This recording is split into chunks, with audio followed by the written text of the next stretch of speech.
Hello everybody, it's jrobi for round 3 of chess sparring against Matt Pullen. We're both trying a new chess site tonight, so our ratings that you see here are just new ratings on this site. It's livechess.org. You got to try it out. The interface is awesome, very clean, very crisp. I saw this on one of the King Crushers videos, so I tried it out. Absolutely love it so far. So yeah, we're going to get started here. This is round 3. I'm playing white. I won the first game, Matt won the second, and we're going to see what happens today. So I'm just kind of debating my first move here because I don't know if I want to go e4 this game. I might try something a little different. Let's see. Alright, I'm going to try something different. I wonder if Matt, I don't know. I thought I might take a little longer on the intro, but I told Matt that when I move, it's good. Hopefully this works.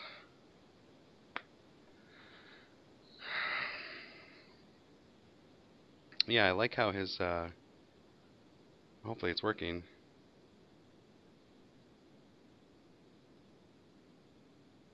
If it is, that's awesome that his clock isn't going down until he moves, so.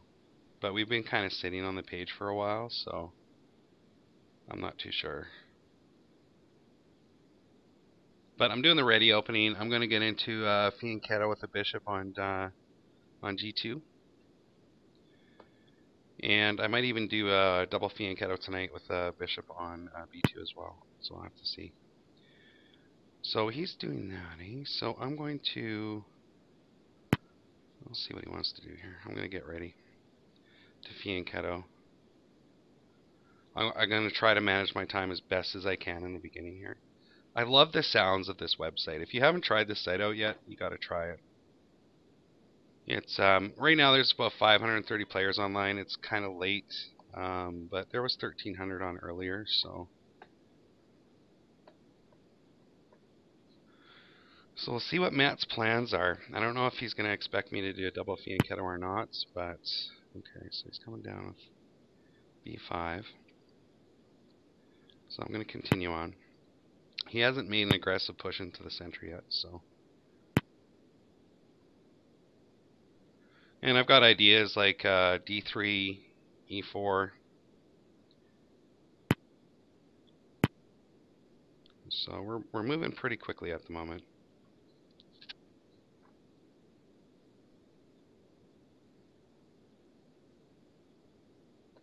This might actually come down to, I've had such a bad week at chess this week. I gotta be honest. So the moves have not been coming to me clearly this week. It's just been one of those weeks where you sit down and it's like your brain, you know before you play that you shouldn't be playing chess. But you do it anyway because like you tell yourself, hey, you know, I gotta learn how to play even when I don't feel good about it, right? And it hasn't been too terribly bad. Okay, so gotta kind of ask where's the pressure going to come from? The dark square. Okay, so he's going to have a really strong center position here, which is something that I got to think about. But I think, you know what? I think I might bust out the double fianchetto right here. Just say, hey, what's up?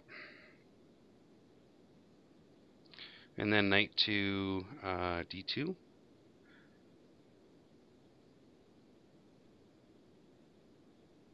Knight to d2, bishop to b2.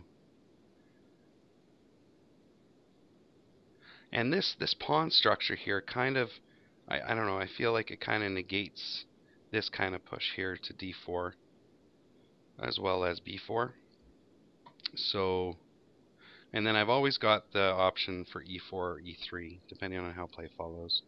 But my dark square bishop's already looking a little better than his, especially once it hits on b2. And I'm going to try to preserve my control of the long diagonals as long as I can, hopefully leading into the end game.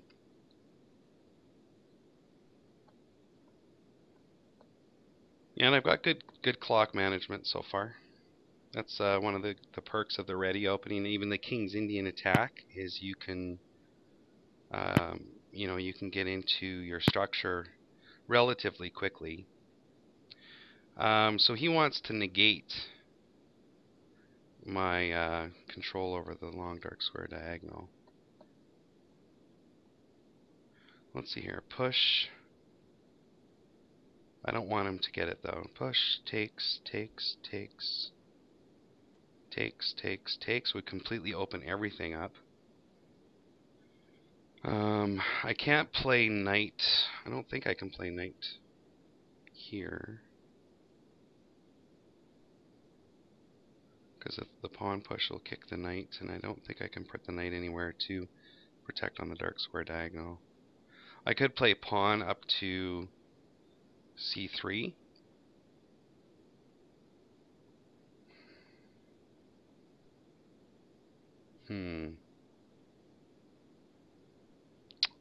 I don't just want to take, though. I'm just helping him develop a piece. So that's not in my best interest. See, if I push the pawn up, he could push pawn to b4. And then what do I got?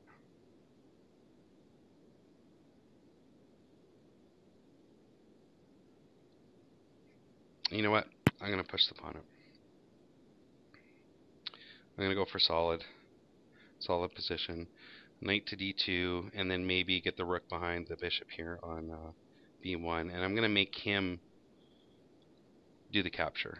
I'm not going to help him develop his knight or his queen for free. So now his knight's looking a little undeveloped there, so he's got to do something. Now, if pawn pushes, then maybe queen.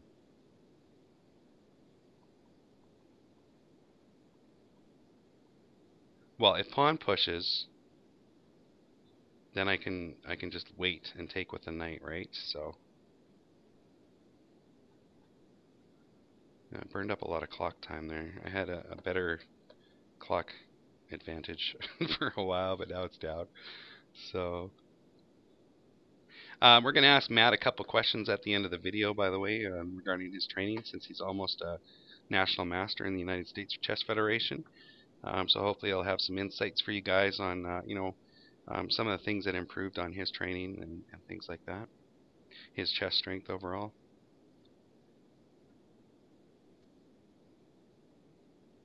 So I don't have a super awesome plan here yet. Must be said. And we both kind of avoided the central squares, which is interesting. But I have, rook over to e1, pawn up to e4. And with this, okay, so he's getting ready for that somehow.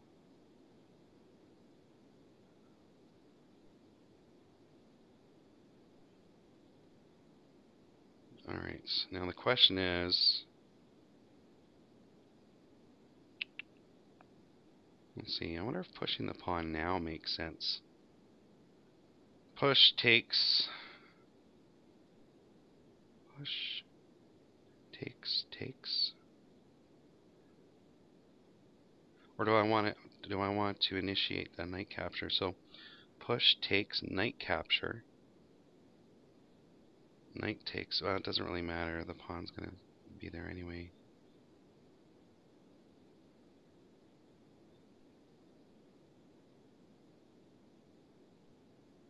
I think I do. I don't know.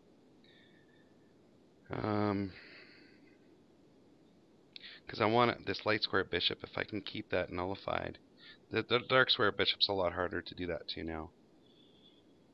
But I'm not done development. He's not done development either, but I am castled, so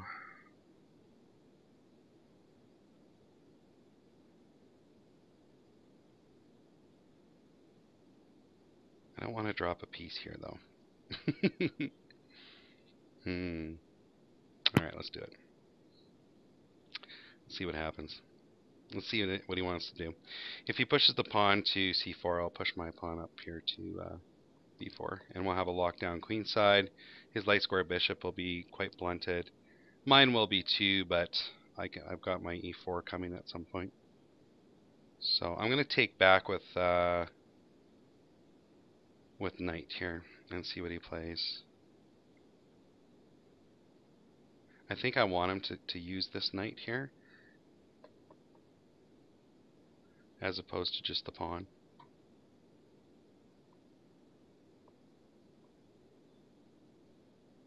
Man, I really like the clean interface sound of this Lichess site. It's just... Can't believe I didn't know about it before. It's awesome.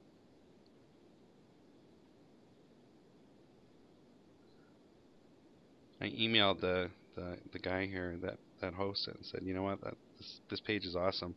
When I was asking him for making videos on here, and just great. And I don't even see a way where you can like donate to him for the work that he puts into the site. There's no donate buttons. There's no membership fee. It must just be the love of the game, which is awesome to me because that's what my site was like too. Now I've got some broken functions on my site, so I'm trying to find a way to fix them though. So just stay tuned for that. So he's taking some time here. I would imagine we're going to see knight to e7, just so he can castle. I think that if he doesn't castle, that there could be some problems later on. Okay, so he did take. So let's just quickly calculate this. Knight takes, pawn takes. Or I can just do pawn takes right away, give my knight a post. But you know what? Then his knight's going to have access to this square here. So I'm going to do knight takes. And I'll pre-move pawn. Actually, you know what? I'm not going to pre-move anything in this game. I got burned by a pre-move a couple days ago, so I'm trying not to use it unless it's like, you know, promote to queen or something. So all depends on what he... Well, I guess it doesn't really matter what he takes with. I'm going to have to take with the pawn anyway.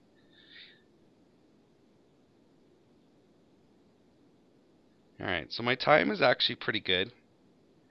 Getting towards 3 minutes here.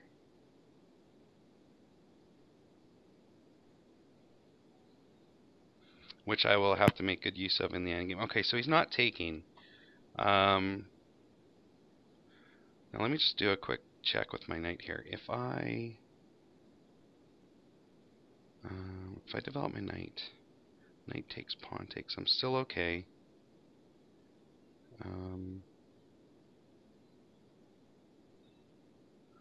Let's do this first.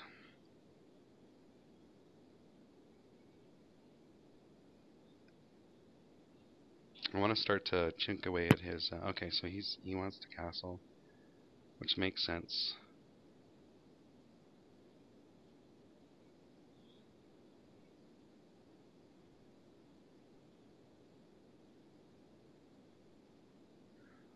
Okay. Pretty sure this will be okay. It looks a little silly, but I'm going to reroute the knight. If pawn push here to kick the knight, I'll just take the knight.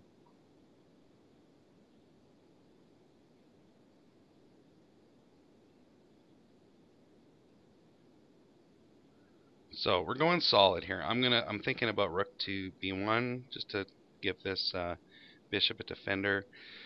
I want to get the knight to f3 and knight to f3, and then maybe to h2.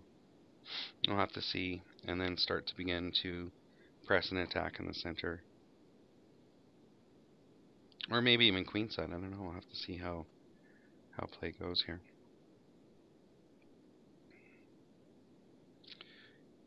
Now what might he... Well, he'll probably castle, I think, in this position.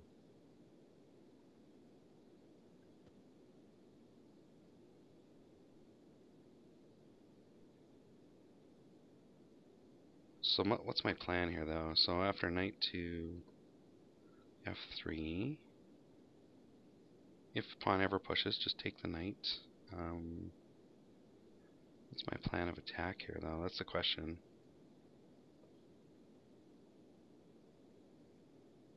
If he doesn't castle, I think I need to just kind of... Well, I'll have a couple of quick moves, right? So that'll be alright. Okay, so I'm going to take the knight. Okay, then I'm going to play knight up here. Playing quick. Not too quick, though. I've got this kind of working out here in my mind. Okay, so there's the castle.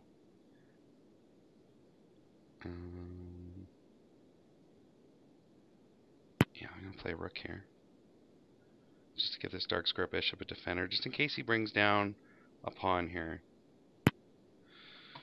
And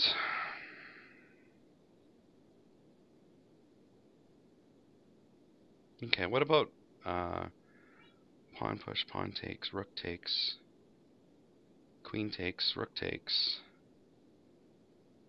What do we got there? Is that too much? Am I asking for too much? Is there a way I can unleash this light square diagonal right now? Let's see here. Pawn to e3. Pawn down. Looks pretty.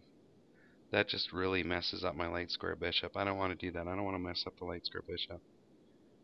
So I want to do that, I think.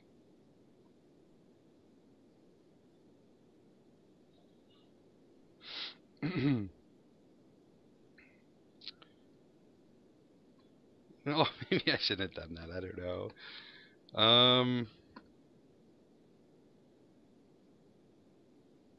Let's see here. Pawn takes, queen takes, rook takes, rook takes. And then he's got a discovery on my rook, right? So he's got a discovery on my rook either way. Can his knight really go in somewhere to do some damage to me, though? That's the question. You know what? I'm just going to do this. Pre-move the queen, recapture.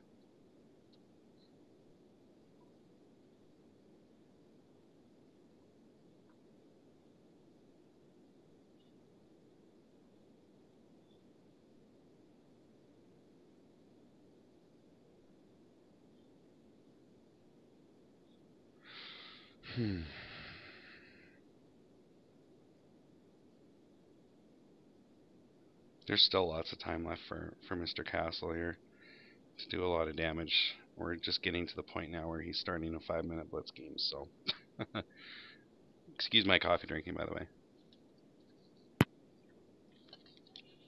Okay, that was interesting. That was very interesting.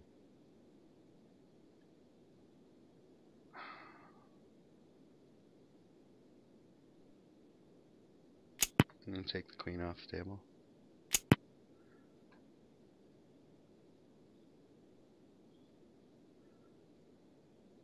Rook down here.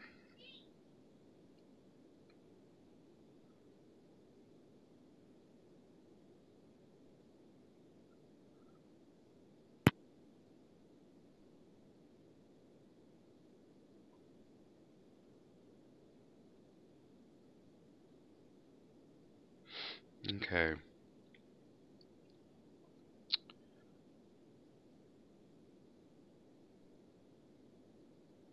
I'm going to contest for the d file.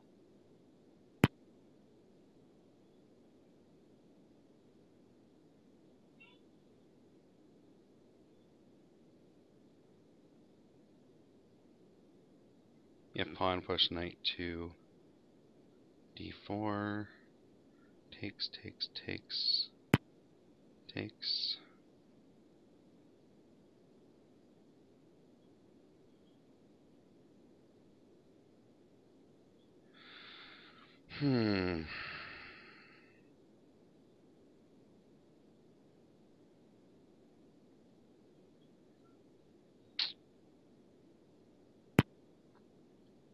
Okay, now I feel a lot more passive here.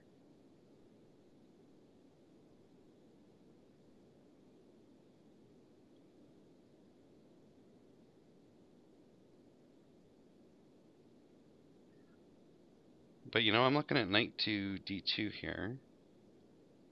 His knight here can't do anything other than go nowhere. Actually, that's something to look at there.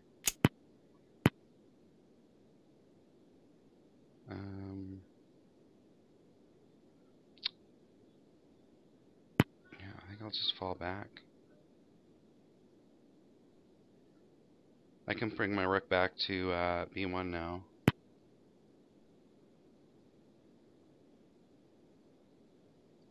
Okay, I'm going to do this.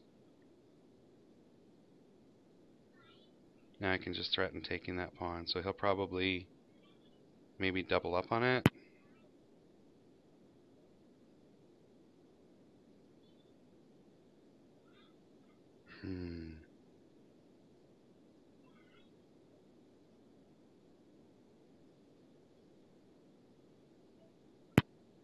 This isn't looking very good. He's got way too much initiative. The only thing that I really like right now is that his knight is out of play. My bishops are not out of play.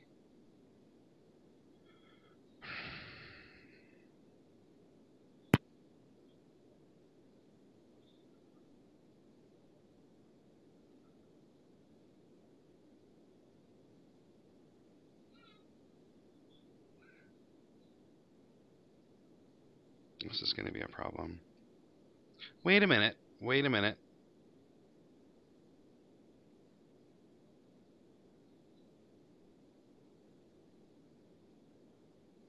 Hold on a second here.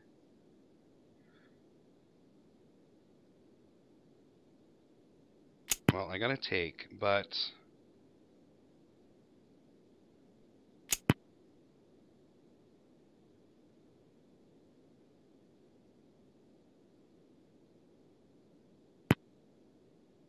oh no, I just dropped a piece.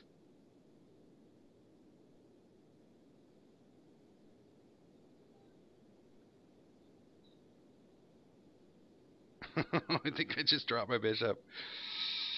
Oh, because he can just take rook takes bishop, pawn takes. Oh, he did that first, did he? He can't bring his bishop down for the pin.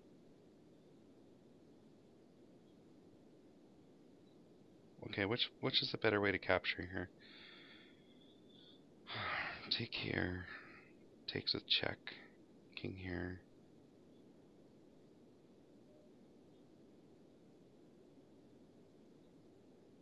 Check. Rook, maybe? Here. Check. Here. Check. King here. Pawn takes.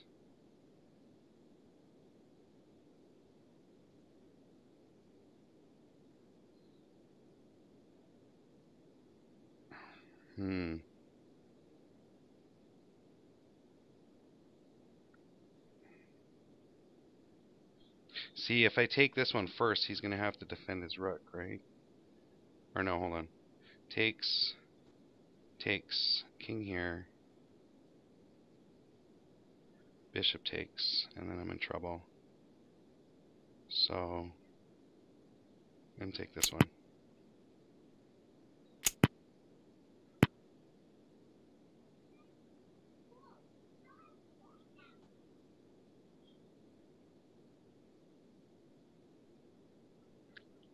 Okay, so I've got a check here.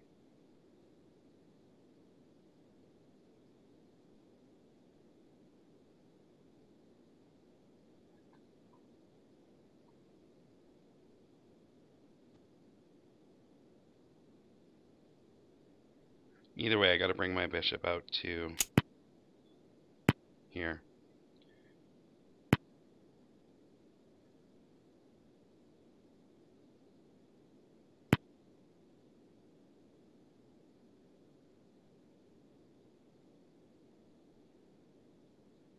Thank goodness this knight is out of the game for a little bit.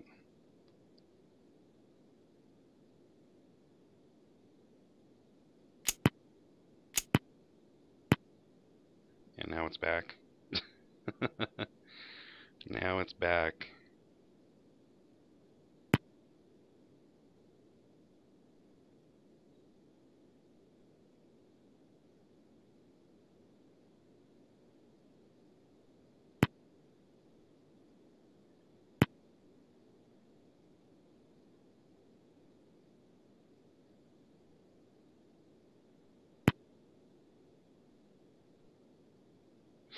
I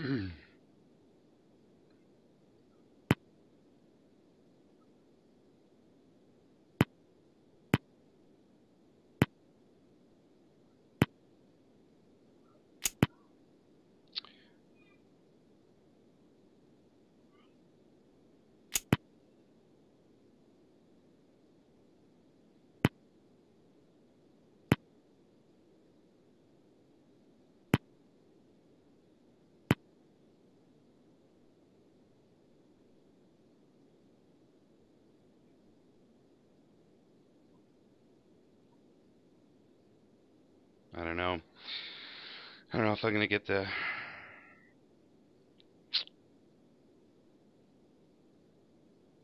We're just down material, but down a full piece in the end game is not good.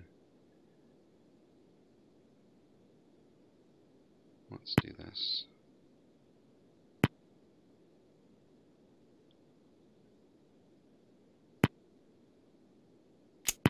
Oh my gosh. I'm just gonna resign. Alright, hold on a second here. How do I resign on here? Hold on a second. I'm just gonna say looking for resign button. It's gotta be here somewhere. Oh, here we go. Take back, draw, resign. Awesome. Okay, let's get the Skype going here. Hey, Matt. You there? Hey. Hey, how's it going? Good. I couldn't find the resign button either. Yeah, I found it underneath our names there. Now I don't know if I can flip back through the moves on this site or not. Oh, replay and analyze. Let me just click that and see what happens. Okay. Okay, so I got an analysis board up. Can you click that as well? Yeah. So I can see. Spectators, Greencastle and jrobichess. So can you see? This is so sweet. Awesome. Can you see the moves I'm making? Moves. Okay. No, I don't see the moves you're making. This is odd. I give like a reflection of a pawn. But I can click through the moves, though, I think. Yeah, I can do that too. Yeah. Oh wait, there's a board. No, not board editor. Flipboard. Continue from here. Yeah, I think there's no way to go. Is there a way to do arrows and highlight stuff? I'm not too sure. I don't think they thought of that. But just let me know, as you're talking, where you are in the game. I'm flipping to. So I opened up with the ready tonight because I wasn't too sure if I should do the E4 again. Yeah, not quite a ready yet. I mean, I haven't really committed my center. I usually think of a ready as being a family of openings where white is playing C4 but not D4. Yeah. And then black has a pawn on D5. But this, I played E6, and this is a move that has a myriad of possibilities behind it, and I've used it successfully over the board. I was just going to play like if I had played C5 on move 1. Yeah. I was curious as to whether you were going to play E4 or do something else, because if you had played E4, I was going to play C5 and try and go into one of the main lines. Oh yeah, okay.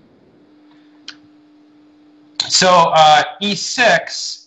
And then when I saw G3, I thought maybe you were just going to go, straight King's Indian attack. And yeah. So I played I tried to grab some queenside space here. Yeah, you did good on the grabbing the queenside space for sure. For C5 after D3, knight C6. 6B3 surprised me. I think perhaps white should just play E4 here. Let me go back a move here. E4 instead? Yeah, E4 instead of 6B3. Now, I cannot draw, so I can't do variations on this, can I? Oh, there's a board editor. Yeah. Let me just click that and see what happens. Okay, click board editor. I don't think that's the same thing. No, this is just, it's allowing me to, it's not going through the game anymore. It's just allowing me to make moves. Oh, now I totally lost my, can I go back? Okay, there we are. Yeah. So I guess each game has a permanent URL. Yeah, that's pretty cool. So like it's capital G lowercase k txv tyc /black. Yeah. I bet if I put /white, it would put white at the bottom. Yeah. Yep. Yeah, so after b3, I was like, let's get into the double fianchetto. I wanted to come out with a solid position on the opening. I wasn't too sure. Like, I noticed that both of us hadn't grabbed any of the key central squares yet. Right, I was sort of waiting to see which of the key central squares you were going to grab. See, initially I was like, okay, well, since I played d3, I was like, I'm going to get the rook out there on e1 and then push up to e4. Yeah, this is late. This is after the... you brought your bishop to b2, I brought my bishop to f6. Yeah. And here you decided to play c3. Yeah, I didn't want to take your bishop and help you develop your knight. Yes, understandable, sure. I was also considering at the time pushing to d4. Let's see, d4, I think I play knight takes there. Yeah, so d4 knight because takes. Then if you knight take, then I get to take your bishop on g2. Yeah, that's true. Yeah, so like there, I tried to avoid. Maybe I should have just taken your bishop there. I don't know. What do you think? That's gosh. I keep thinking I can drag, but I can't. Yeah, me too. See, bishop takes bishop. I was just gonna take with knight, but actually, queen takes is actually kind of interesting there. Yeah, queen takes, and then I think you have to play c3. Yeah. Yeah, because you're. Or no, you could. I guess you could play. I could go knight to d2. You could go knight d2, and I can't really play queen c3 because you have knight e4. Mm-hmm. So yeah, I mean that's one of the moves that I have to watch out for in this structure is that white is going to leave the e4 square open and then bring the knight from b1 to d2 to e4. Yeah. And then I have a potentially weak pawn on c5. Because I can't protect it with the b pawn, and a potentially weak square on d6. So yeah. That knight maneuver is something that I have to be conscious of, and so I don't think if you're able to just play knight d2 there, I don't think I can queen take. I have to knight take. So bishop takes and then knight takes, then you would play pawn to e4 probably. Yeah. And then I was just going to play pawn to d6.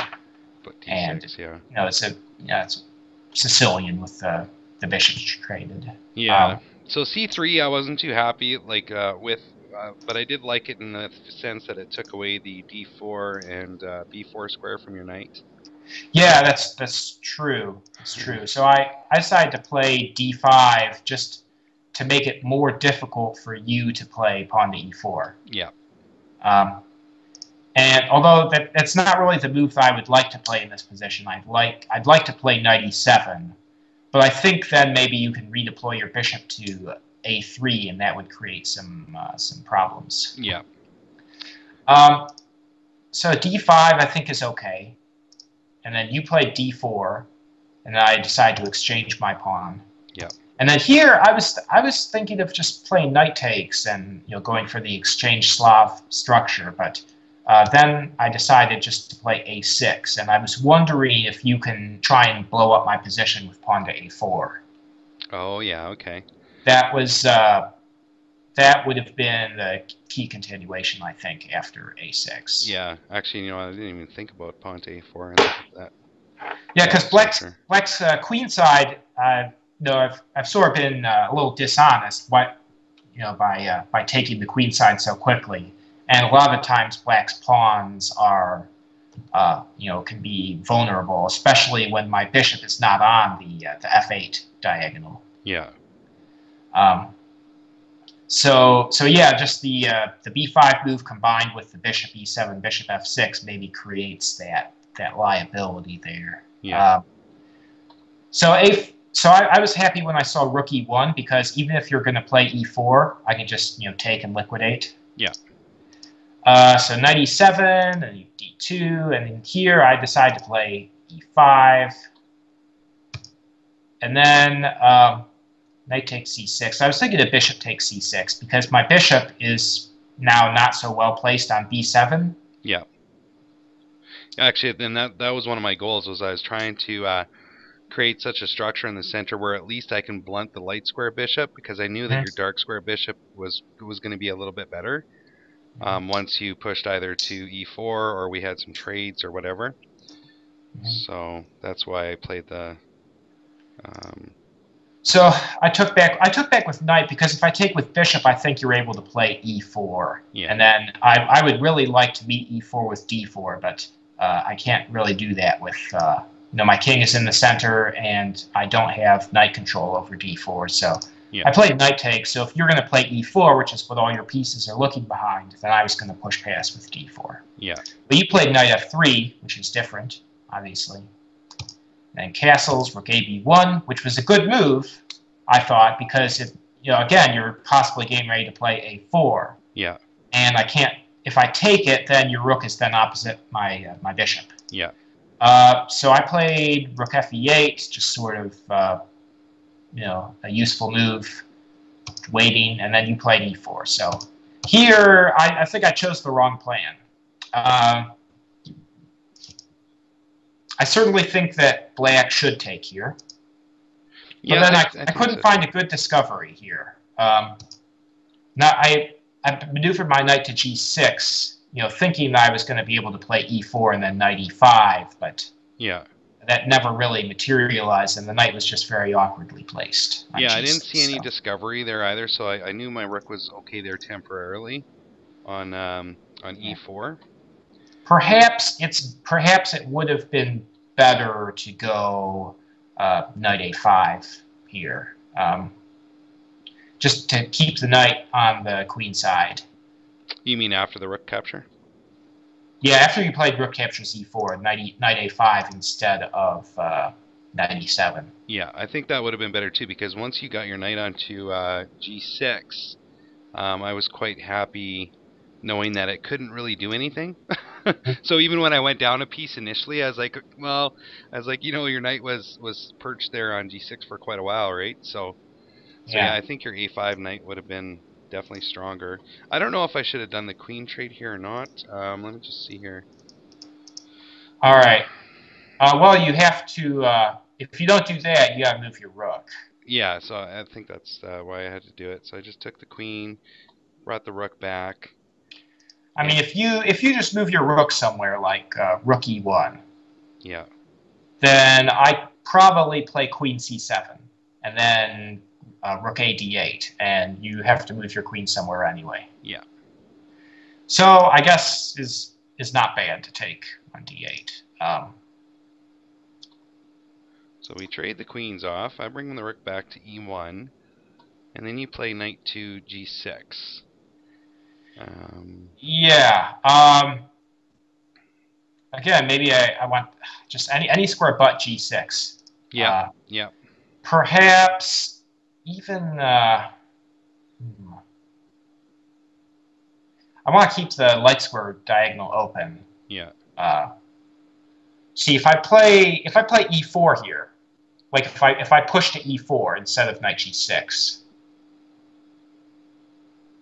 Yeah, so if and what I was thinking, what happens? I mean, what square does your knight have? You can't go to d2 because my rook is on d2. yeah, I can't go to If you go to d2. h4, I chop it off. Yeah, Um, you have to play knight d4, I think. yeah, knight d4, bishop Knight d takes, knight or yeah. pawn takes, and then I've Knight got d4, and then I think I exchange on d4 and then play f5. yeah, And then followed by bringing the knight to d5. Again, I can't really show you how that looks because I can't drag stuff. But yeah, so that I think was a missed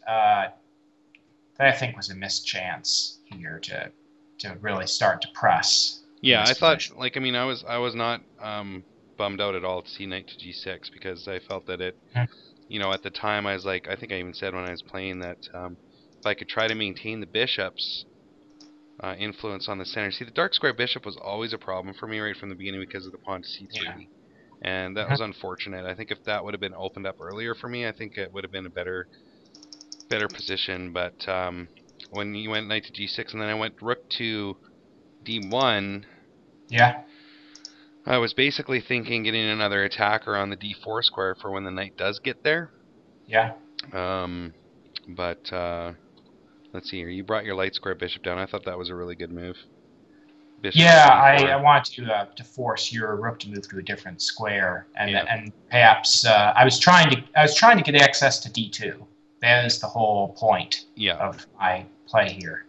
So after you put the rook on a1, I chopped on f3 and I played e4. Yeah. So um, so can you? I'm wondering if you could take on d8 here. Like after I play e4. Well, hold on a second. I'm just looking at this. After your e4. After my e4, if you take on d8, I have two ways to take back. If I take with rook, then you can play bishop takes e4. Yeah. However, this allows me to push to b4. You know, gets the pressure on the bishop. The c3 pawn, Yeah. which is pinned. So I guess you would have to play rook c1 there if you want to defend that. Yeah. But then I have rook d2, and where do you go? Yeah, because I played just bishop back, but maybe rook takes would have been a little better. Yeah, it's good to it's good to be skeptical of being the first to trade rooks off of an open file, but Yeah. but again, I think that needs some analysis. I think so, because like I'm just looking at it right now. So if rook takes, you can't take back with well, if you take back with the rook, you drop the pawn. So you take back with bishop. Right. No, I want to take back with rook. Yeah. So you take back with rook. I'm okay with this. I'm okay with this pawn dropping because then I get in pawn to b4. b4 on your pawn, yeah. And so I'm sacrificing the e4 pawn to gain an initiative based on your dark squares. Yeah, I really don't. Now that I'm looking at it, I don't like my bishop to g2 at all. It's way too passive. I should have looked for more of an aggressive line, because your knight's still out of play reasonably. Like, I mean, you do have e5 to get him out of there, or even. Yes, well, I mean, bishop g2 is not bad. I mean, if you play your bishop to a different square, just like e2, yeah, then I maybe can consider knight e5. Mm-hmm. And whereas on bishop g2, I can't play knight e5 because then you just chop on e4. That's right, yeah. So it sort of I don't know, sort of limits my knight even further. Yeah. So after bishop g2, I play b4. Again, the attack on the pinned pawn. Yeah. Rook dc1 seems okay. Rook d2. Can you play differently there? Probably not, because if you play rook ac, I can just trade rooks. Yeah. I take on d1 and then take on c3, and black has a big advantage. Yeah. Rook c1, and then I played rook d2. And here, I mean, there are already like some interesting sacrifice possibilities of taking on b2 and then taking with bishop. But see, rook a d1. I played e3 because I want to get my other rook in the position. Yeah. And the knight on g6 actually does something good here. Like, I don't have to worry about you opening up, taking this pawn, sacrificing the piece, and getting to my back rank, because I always have knight f8. Yeah. So I'm never getting back row mated here. So I've e3, just bringing another attacker in. When you take, my rook comes there, and c3 is being hit again. So here, I think this is very unpleasant. Maybe white is just lost already. I think so. There's way too much pressure on c3, and the bishop on b2. Yeah, it's just not pretty. Once you take back the rook, and then I swing. That was. Can you possibly, I don't know, bishop a1 here, and then I probably take on c3. Yeah, bishop a1. You take on c3, or you can. No, that is a sad looking move, isn't it? It is, but or bishop a1. Maybe I just play rook. Maybe I don't take. Maybe I just play rook e2. 2. Yeah, and and then then you're slaughtering get. me. Yeah, because the light square bishop's just gonna collapse. Like, see, well, hold on here. Rook to e2. I'd probably try to get my light square bishop out of dodge, but keep it on that long diagonal, just so that you can't check me on g2. Yeah, bishop f3 attacks my rook, and then I probably don't want to take on h2 because that just gives you a tempo to unravel. I should Yeah. probably play rook f2 instead, which threatens your bishop. Yeah. And so now you have to do something about that, and also, I don't know, because when I play rook e2, it takes it does take pressure off of c3. So. Yeah. I don't know. So is there anything else later in the game that's worth commenting on? I don't think so. Like, I'm just looking through it here. Yeah, you played when I played rook b2 check. After the rooks came off, and I'm up a piece.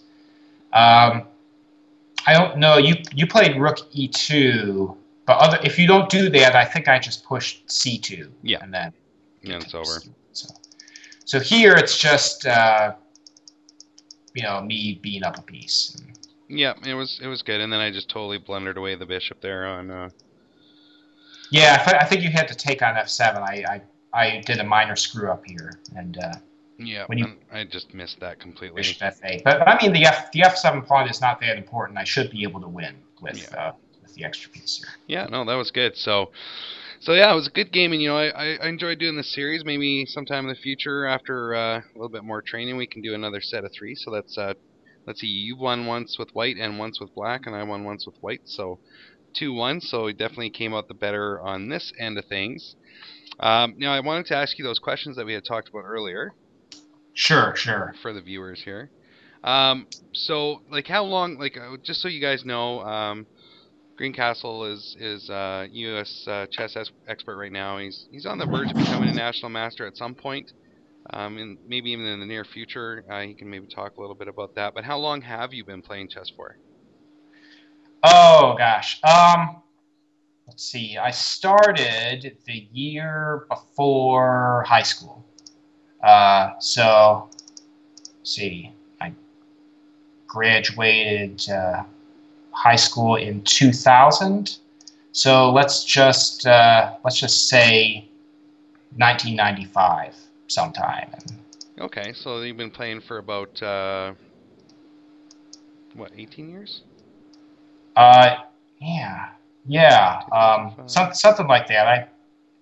Seems. Yeah, it doesn't seem like that long. It seems like it's been like 15 years or so, but okay. Actually. Well, that's pretty good. Actually, it's closer to 18, 19 years. So you started a bit younger, not as young as the guys out there like these days, like Ray Robson and stuff. But yeah, these days they start very young. It's a popular sport. Yeah.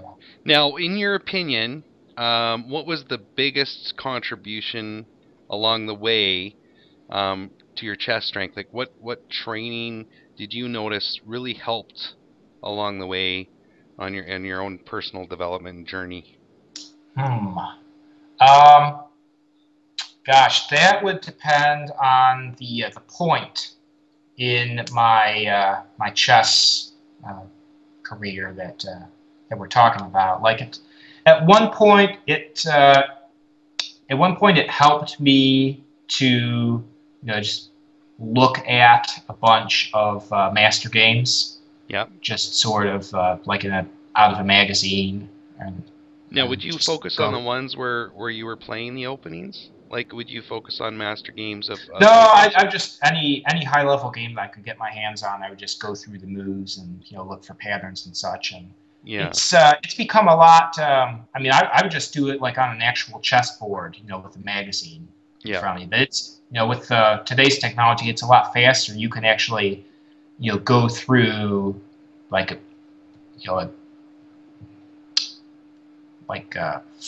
four or five games in a minute on the viewer if you want to, and just sort of view them very quickly and get a sense of the trends. What's going on in every game, what happens in this structure, etc. And It's but back when I was first starting to really study, it was harder to do. You had to actually set up a chessboard and go through each game, and it might take 15, 20 minutes. Yeah.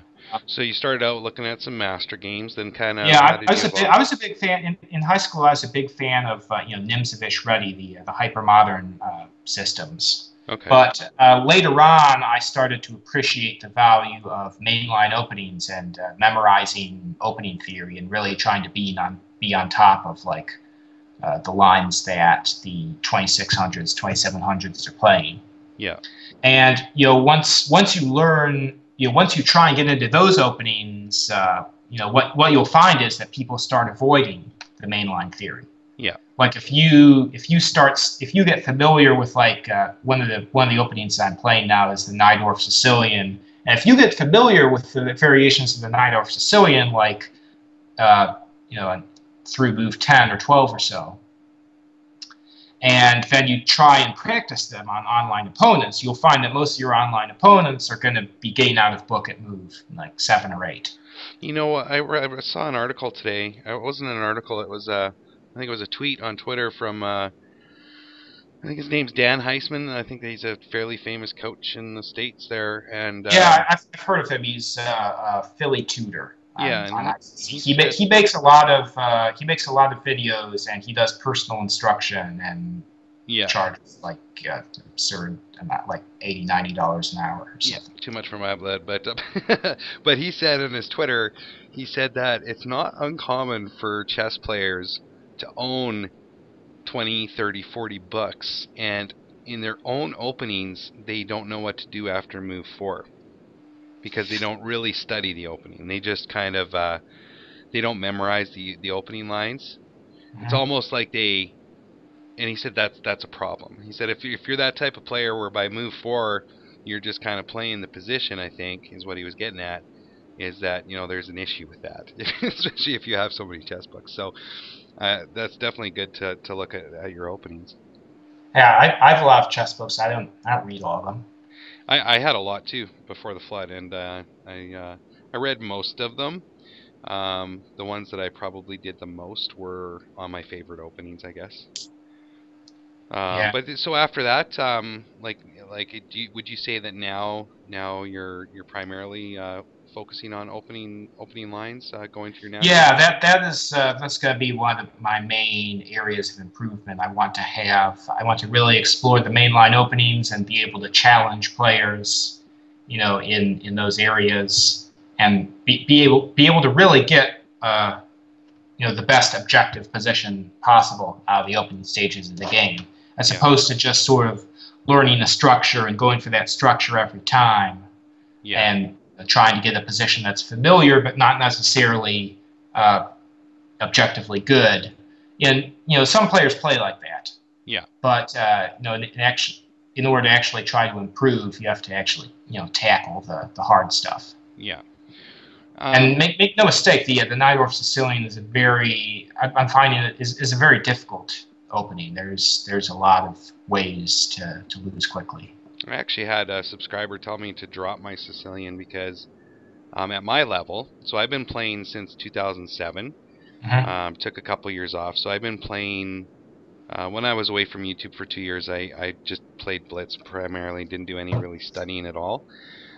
So, let's see here, 2007, 8, 9, 10, 11, so I've been playing about 4 years with studying. Yeah.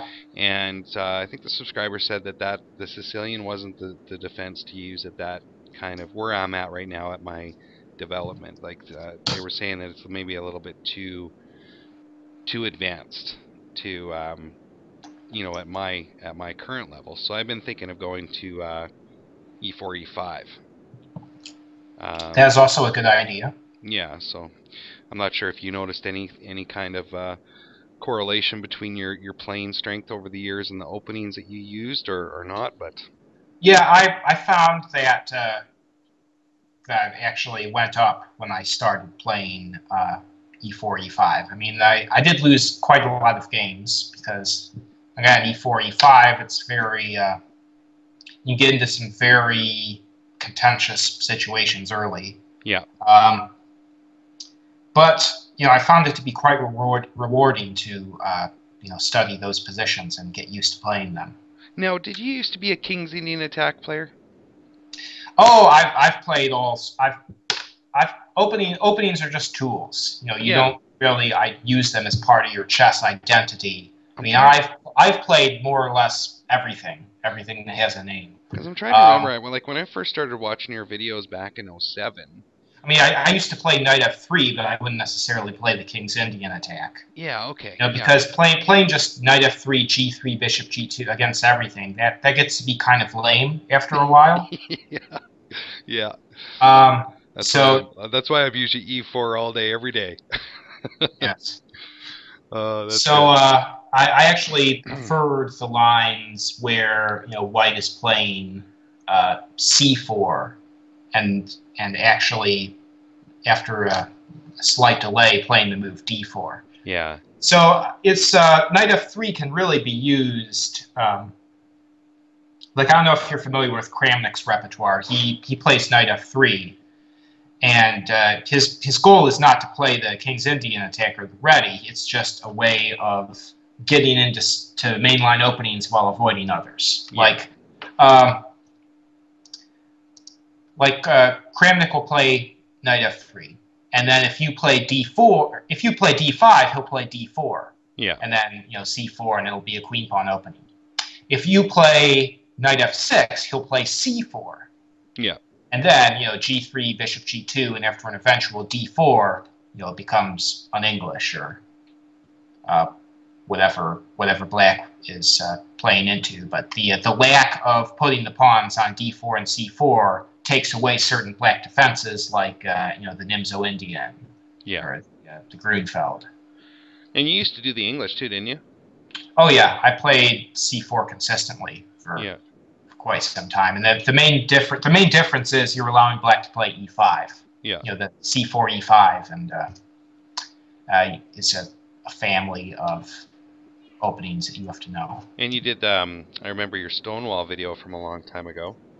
Yeah, I used to play the Stonewall as well. And that was as white, right? Yeah, but I don't recommend it. It's not really. It gets stale after a while. Yeah. This recording is going to be almost an hour, I just noticed. So. Okay. Well, I appreciate you taking the time to answer those questions. And, that was okay. And once again, thanks for the games, Matt. I really appreciate it. Hope you guys like it. Thumbs up if you do. And stay tuned for some more chess sparring there, either whether it's Matt next coming up or somebody else. So take care. Thanks for watching the video, guys. I wonder if anyone's going to watch this whole thing. Well, yeah, put a comment in if you survived the whole time. All right. All right. Later, guys. I'm paying stop. Bye.